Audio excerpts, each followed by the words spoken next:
Welcome to Series 2, Episode 6 of When Safeguarding Fails, the Lizzie Gladwell Crisis.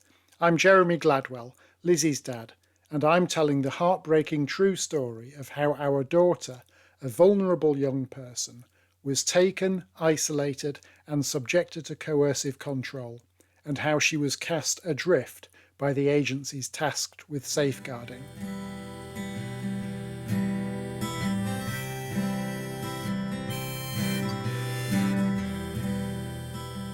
Three subject access requests were submitted. Two of them drew a blank. Focus Adult Social Work and Humberside Police refused to comply with the law. As advised by Thomas Scrimshaw, I filed a formal complaint with the Information Commissioner's Office about Humberside Police, who had failed to respond at all. This was a blatant and categorical breach of what the law required of them. Remember, I'm talking about the police here. Curiously though, Humberside Police did at least respond to my request for information about the so-called Community Resolution Order. That order had been a weapon against me, stopping me from knocking on the door of the house where Lizzie was being kept. I wanted to know, in black and white, the exact terms. What was I being restricted from doing? What powers were they claiming over me?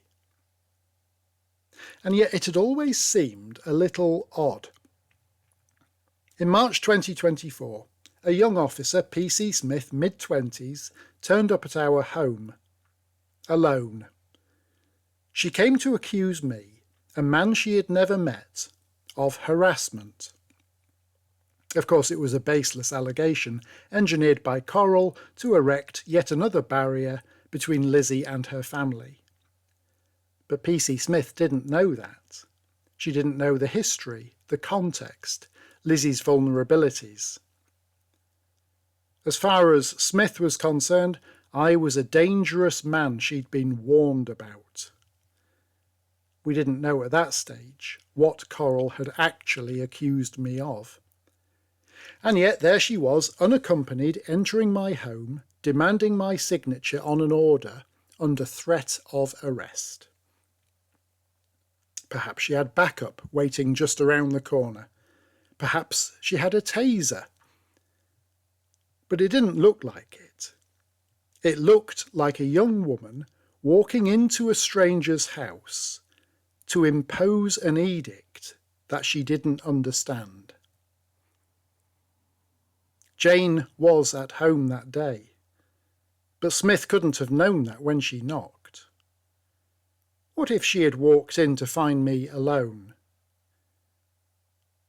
It's not for me to comment on Humberside Police's policies, but you might share my concern about that visit from a safeguarding perspective. Had Jane not been at home, it could have been my word against P.C. Smith's. Safeguarding? Of her? Of me? Shall we chalk it up as odd? And then there was the process itself. No paperwork, no official letter, just a tablet shoved in front of me. Sign here, Mr. Gladwell, or you'll be arrested. Odd. And then there was the subsequent revelation about the fact that the order could not be revoked, cancelled or annulled. It was an edict carved into granite, even though I hadn't seen anything written down at all. Again, odd. So I filed a subject access request.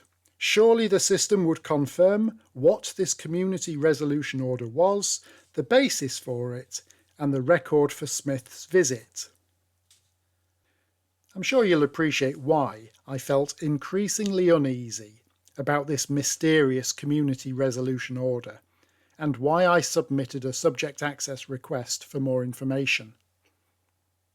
Surprisingly, I did receive a response to this request. What do you suppose it said? Dear Mr. Gladwell, appropriate searches have been conducted of Humberside Police's local systems, and I can confirm that there is no information held. It was a very short response, but the implications were immense. A search was conducted of Humberside Police's systems. There was no trace of the community resolution order. Officially, it never existed. No record of PC Smith's visit. Nothing.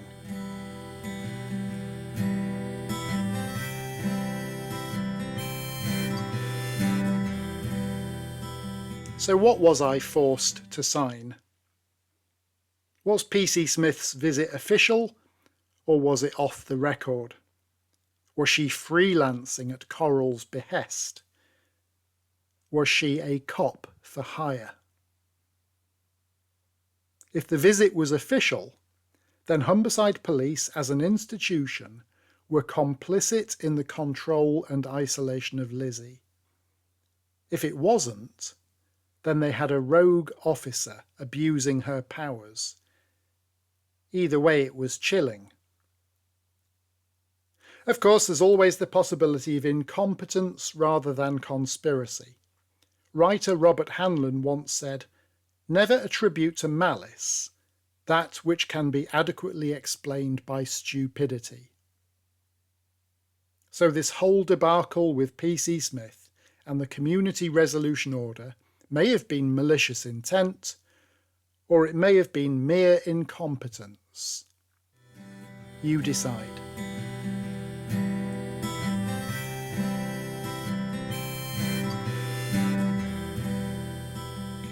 If the order against me was merely a fabrication by Coral and PC Smith to prevent me from seeing Lizzie when all other routes were blocked, surely that meant I could now go and knock on the door. People said, well, now you can just knock on the door.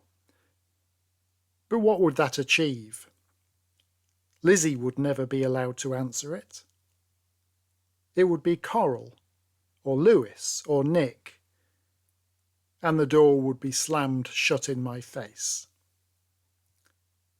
Others suggested, wait for Lizzie outside of Linkage College. And then what? Ambush her? How would that look? How would that help?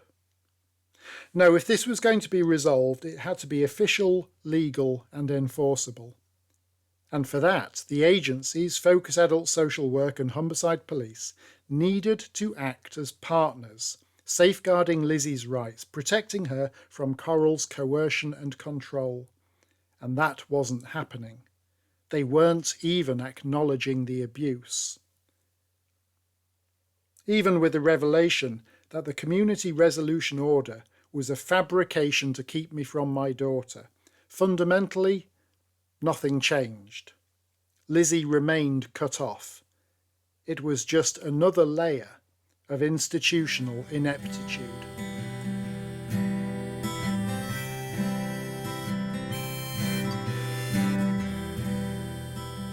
Christmas 2024. Blocked. The barbed wire Iron Dome barricade remained in place around Lizzie, with Focus Adult Social Work and Humberside Police acting as compliant foot soldiers in Coral Wilson Clark's control. Bizarre, utterly bizarre. We did not see Lizzie, our own daughter, at all in 2024. At all. She didn't live hundreds of miles away from us. It was barely 10 miles. But she was beyond reach. The challenge was, therefore, what to do about gifts.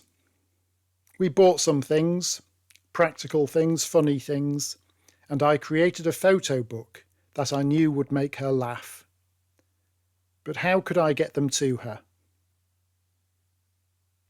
I took them to Linkage College in the end, the humiliation of having to hand a bag of Lizzie's Christmas presents over to the receptionist, without the opportunity to watch our daughter open her gifts. Reduced to hoping a stranger would deliver our daughter's Christmas presents. The receptionist was understandably very confused when I asked if Linkage could make sure that Lizzie got her Christmas presents. She asked who I was. I said I was Lizzie's dad. It was humiliating, completely unjustifiable and undeserved, but it was the only way I could be sure that Lizzie would get the gifts from us. The verse in the card read, "For a very special daughter at Christmas. Joyful angels sing on high to share the festive cheer, blessing all of us with love, now Christmas time is here. And may those heavenly angels send a Christmas star to shine on you this whole year through, no matter where you are."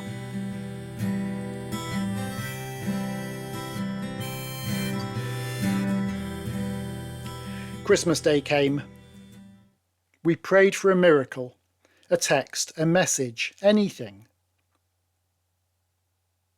I sent her a text myself. "Happy Christmas, Lizzie. Did you get your presents?" I'd hate to think her gifts were still sitting at the reception of Linkage College because they'd forgotten to give them to her. Silence. Nothing. Blocked. Disconnected. A second Christmas without a single word. Lizzie was not allowed to be in touch. I cannot comprehend how the agencies tasked with safeguarding could stand by and condone this level of malice and control against Lizzie, could actively enable it. Not one action taken by Coral, Lewis, Focus Adult Social Work or Humberside Police has been in Lizzie's best interests.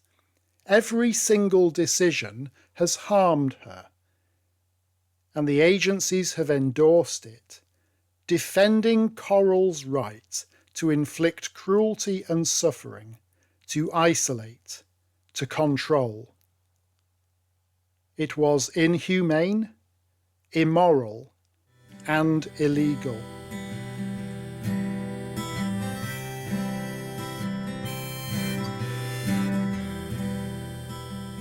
Christmas is not always a time of peace on earth and goodwill to men and women. There can be stress and tension, frayed emotions, alcohol, financial pressures, anger. It's not all fa la la la la la la la la and I wish it could be Christmas every day. In apparent recognition of the increased possibility of domestic abuse over the Christmas holidays, Humberside Police posted on Facebook about domestic abuse. The lead officer wrote, I quote, "We take all incidents extremely seriously, and we would encourage anyone who believes they have been a victim or witnessed domestic abuse in any form to contact us as soon as possible." End quote. Domestic abuse can take many forms, including emotional abuse, controlling behaviours, isolation, the very things that were happening to Lizzie. There was a web form. I filled it in. I was contacted by an officer from Humberside Police's Domestic Abuse Safeguarding Investigation Team, or DASIT. He wanted to know what this was all about. He knew nothing about the case. He knew nothing about FASD. He asked for details. He sounded concerned, promised to look into it, said he would get back to me as soon as possible. I never heard from him again. We take all incidents extremely seriously, and we would encourage anyone who believes they have been a victim or witnessed domestic abuse in any form to contact us as soon as possible. I wouldn't bother, to be honest. And judging by the numerous withering comments underneath the Facebook posting, I wasn't the only one who had lost faith. The police still seem to think domestic abuse is only about drunken men hitting their partners. If there are no bruises, no broken bones, then it doesn't count. But coercive control is not the same as assault. Assault has always been a crime. The law on coercive control was created precisely to address manipulative abuse without violence. Why could Humberside Police not see that? Why did Humberside Police not know that? Why were Humberside Police assisting the perpetrator of controlling and coercive behaviour?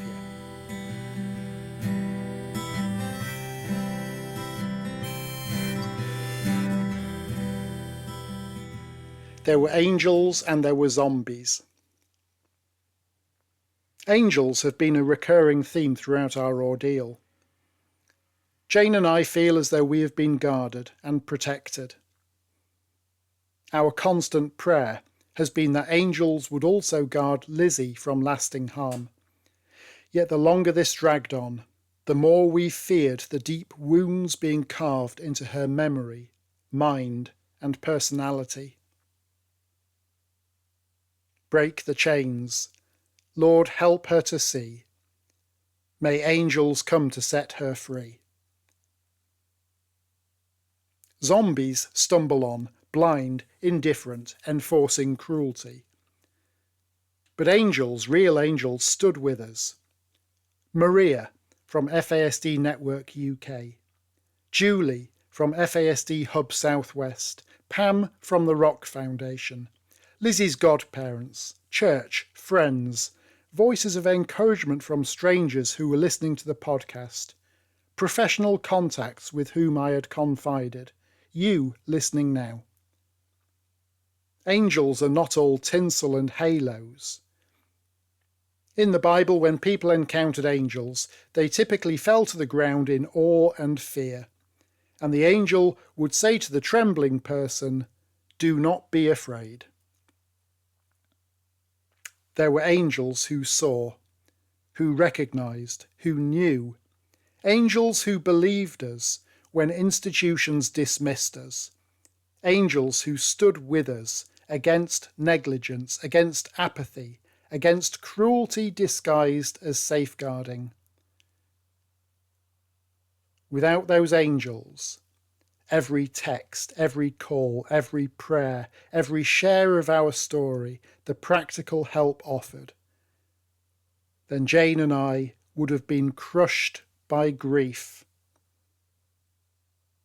If you've encouraged us, supported us, raised awareness, then you have helped hold back the darkness.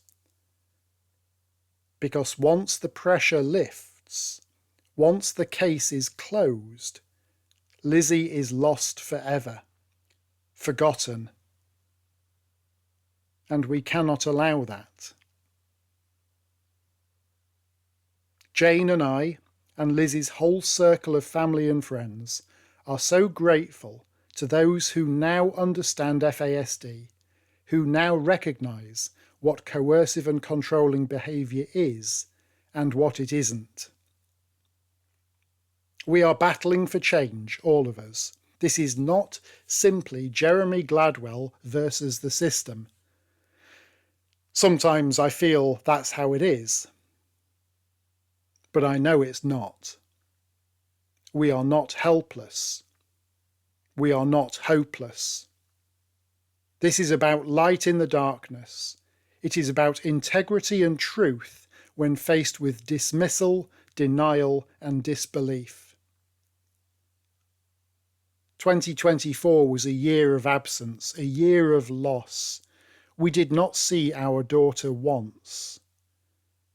But through it all, we were not alone. We had an army of angels, and their strength has carried us. And that will never be forgotten. Thank you. Slowly the pieces of the puzzle were becoming clearer. Humberside Police's collusion with Lizzie's removal and isolation was now beyond reasonable doubt. The year 2025 would bring fresh and startling revelations about the institutional support for Lizzie's predatory removal and the subsequent cover-up attempts. Unbelievable as it seemed, this was now reality, and I was, and still am, determined to uncover the truth and demand accountability from those responsible.